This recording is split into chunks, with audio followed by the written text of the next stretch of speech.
వినండి ఎంత అసహ్యంగా మాట్లాడుతున్నాడు. Okay, sorry madam, Krishna Kumar గారు గో హెడ్.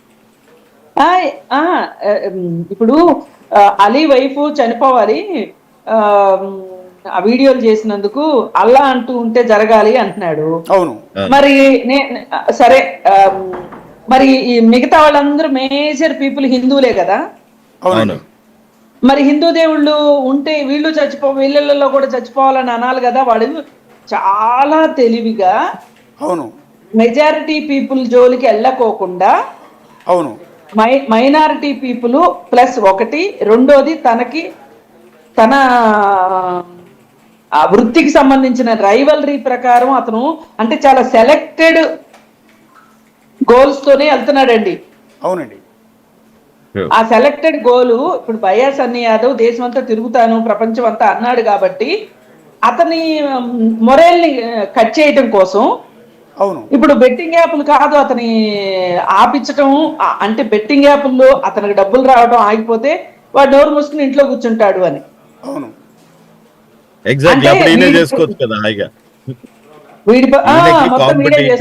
ఈయనకి కాంపిటీటర్స్ నచ్చారండి, మొత్తం నేనే చేయాలి, వ్యూస్ అన్ని నాకే రావాలి, నా వెనకాల సమాజం ఉంది, నా వెనకాల ప్రజలు ఉన్నారు, నా వెనకాల మీమ్ పేజెస్ ఉన్నాయి, అది ఇది అనుకుంటున్నాడు. అతని వెనకాల అతను మాట్లాడే లాంగ్వేజ్ వల్లే వాళ్ళందరూ ఇతని ఫ్యాన్స్ అనుకుంటున్నారు, విచ్ ఇస్ అటర్ రాంగ్. వాళ్ళు ఈయన ఏదో కంటెంట్ చెప్తాడు ఈ వెనకాల ఉన్న అమ్మాయిలను చూడడానికి. యా, సొసైటీలో డెఫినెట్ గా దెర్ ఈస్ ఇట్లాంటి దానికి ఈజీగా అట్రాక్ట్ అయ్యే యూత్ చాలా మంది ఉంటారు. ఆబ్వియస్ గా పక్కన ఒక అమ్మాయిని. రవి గారు, ఇప్పుడు ఇందాక 5 గంటలకి ఏదో బ్లాస్టింగ్ న్యూస్ పోస్ట్ చేస్తున్నానంటే ఏదైనా చెప్తాడేమో అనుకుని ఓపెన్ చేస్తే అతను వాడిన ఆ వీడియోలో అతను వాడిన భాష, అతను చెప్పిన అంశం, ఆ అన్వేష్ అనేవాడి తల్లి ఉంటుంది కదా, అతని కన్నా తల్లి, ఆవిడ గనక చూస్తే నిజంగా పాపం కింద పడిపోతారండి, ఏడుస్తారండి. ఇండియాకి రాడండి, మొన్నే ఒక 4 months బ్యాక్ బ్యాంకాక్ లో కలిసాడు అన్నమాట. బ్యాంకాక్ ఇప్పుడు ఇండియాకి రావాలంటే భయం. ఒక 2-3 అమ్మాయిలు ఇతని మీద ఆల్రెడీ కేసెస్ పెట్టారు, చాలా పెండింగ్ కేసెస్ ఉన్నాయి, ఎఫ్ఐఆర్స్ ఉన్నాయి, పెండింగ్ కేసెస్ ఉన్నాయి. సో ఇండియా రాడు, నేను రాను ఇండియా, వాళ్ళ తమ్ముడు పెళ్లి ఉంది ఇప్పుడు, నేను ఇండియాకి రాను అని క్లియర్ గా చెప్తున్నాడు. కాకపోతే మనోడు అక్కడే ఉంటాడు, ఏది బయటే తిరుగుతాడు, ఇండియాకి రాడు. ఇండియాకి వస్తే ఈ కేసెస్ కన్నిటికి ప్రాసిక్యూషన్ ఎదుర్కోవాలని భయం. సో అందుకని అక్కడ ఉండి ఇప్పుడు వర్చువల్ లో తిడితే ఏం చేస్తామండి? ఇప్పుడు నన్ను తిట్టాడు, ఏం చేయగలుగుతాను నేను? అతను ఉన్న కంట్రీకి వెళ్ళి ధైర్యం. ఇప్పుడు హర్షసాయి తిడతాడు కాదండి, హర్షసాయి బెట్టింగ్ యాప్లు ప్రమోట్ చేశాడని తిడతాడు, దాన్ని కించపరుస్తాడు, ఓకే, తప్పేం లేదు. అతను ఆల్రెడీ బెట్టింగ్ యాప్ను ప్రమోట్ చేశాడు కాబట్టి అతను విమర్శించినా కూడా అది హర్షసాయి తీసుకుంటాడు. కానీ అదే హర్షసాయితో ఇతను సాయంత్రం ఫోన్ చేసి సరసాలాడతాడు.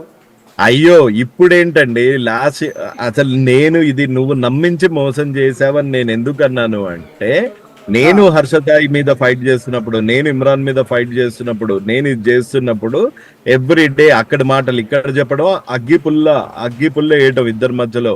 ఇద్దరికి ఒక పర్సనల్ రైవలరీ పెంచడానికి అనివేష్ చేసిన పాత్ర అంతా ఇంత కాదు. శాటిలైట్ ఫోన్ తీసుకొని మరీ మాట్లాడని అన్నాడు కదండి, అదంతా పచ్చి అబద్ధం. ఈయనను ఎవ్వరూ ఆశ్రయించలేదు. ఈయన వచ్చి ఏం చేస్తాడు? ఈయన ఏమైనా పోలీసా, లేకపోతే ప్రభుత్వమా, లేకపోతే ఎమ్మెల్యేనా? ఏంది ఈయన దగ్గరికి ఎందుకు వెళ్తాడు? ఈయన సపోర్ట్ గురించి ఎవడైనా ఎందుకు వెళ్తాడు? ఈయన ఇద్దరు మధ్యలో కొట్టుకుంటూ ఉంటే అక్కడికి వెళ్ళి ఇక్కడ పుల్లలు తీసుకుంటాడు, ఇక్కడికి వెళ్ళి అక్కడ పుల్లలు పెడతాడు. ఇద్దరికి మధ్యలో పుల్లలు పెట్టడమే ఇతని ఎందుకంటే వాళ్ళిద్దరూ నాశనం అయిపోతే ఈయన నెంబర్ 1 అయిపోవచ్చు కదా. అవును, అంతే, ఈయన మెయిన్ ఎజెండా అదే. ఇప్పుడు అల్టిమేట్